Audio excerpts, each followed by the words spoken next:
Okay, so I came across a really interesting section of this book titled The Influence of the Theory of Relativity on Literature.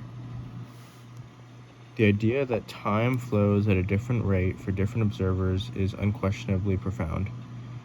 Yet one could imagine that many profound ideas might be discussed only among physicists.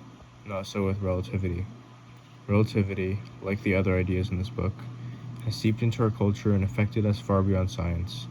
As an illustration here, we will briefly consider the influence of relativity on two major writers of the 20th century, Vladimir Nabokov and Jorge Luis Borges. Rather than listen to these writers hold forth on relativity, we will see how their consciousness of relativity enters their art. Vladimir Nabokov, born into an old aristocratic family in Petersburg, Russia, wrote in both Russian and English. His best-known novel is Lolita, written in 1955. Here we will excerpt from the novel Ada, written in 1969, a lengthy family chronicle. One of the principal characters of the book is Van Veen, a sensuous and eccentric writer. Veen is obsessed with time, among other things. In a long passage running on for 28 pages, he describes his ideas about time. Some excerpts follow. I delight sensually in time, in its stuff and spread, in the fall of its folds, in the very impalpability of its grayish gauze, in the coolness of its continuum. Time is rhythm, the insect rhythm of a warm, humid night, brain ripple, breathing, the drum in my temple. These are our faithful timekeepers, and reason corrects the feverish beat. Pure time, perceptual time, tangible time, time free of content, context, and running commentary. This is my time and theme. All the rest is a numerical symbol or some aspect of space. At this point, I suspect I should say something about my attitude to relativity. It is not sympathetic. What many cosmogonists tend to accept as an objective truth is really the flaw inherent in mathematics, which parades as truth. The body of the astonished person moving in space is shortened in the direction of motion and shrinks catastrophically as the velocity nears a speed beyond which, by the fiat of a fishy formula, no speed can be. That is his bad luck, not mine, but I sweep away the business of his clock slowing down. Time, which requires the utmost purity of consciousness to be properly apprehended, is the most rational element of my life, and my reason feels insulted by those flights of technology fiction.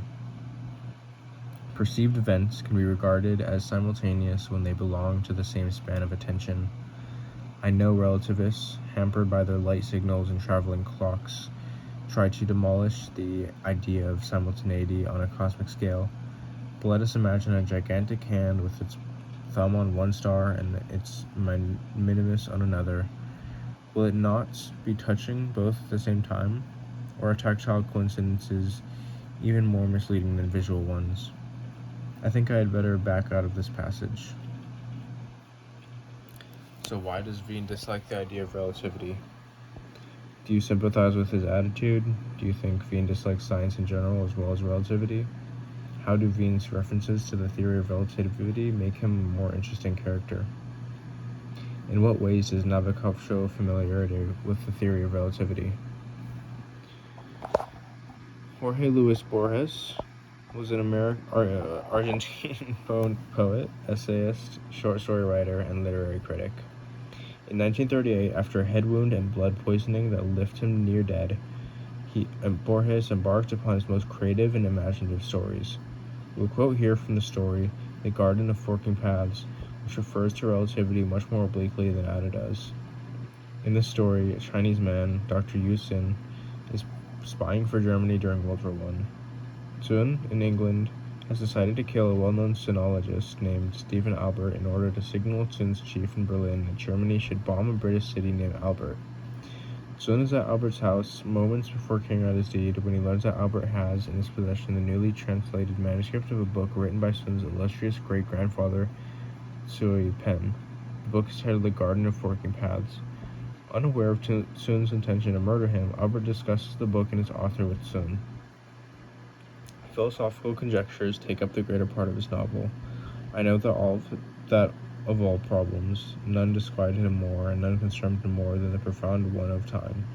The Garden of Forking Paths is an enormous guessing game or parable in which the subject is time. The rules of the game forbid the use of the word itself. The Garden of Forking Paths is a picture, incomplete yet not false, of the universe such as Penn conceived it to be. Differing from Newton and Schopenhauer, your ancestor did not think of time as absolute and uniform. He believed in an infinite series of times in a dizzily growing, ever-spreading network of diverging, converging, and parallel line times. This web of time, the strands of which approach one another, bifurcate, intersect, or ignore each other through the centuries, embraces every possibility. We do not exist in most of them. In some you exist and not I, while in others I do, and you do not, and in yet others both of us exist. In this one, in which chance has favored me, you have come to my gate. In another, you crossed the garden, and I found me dead.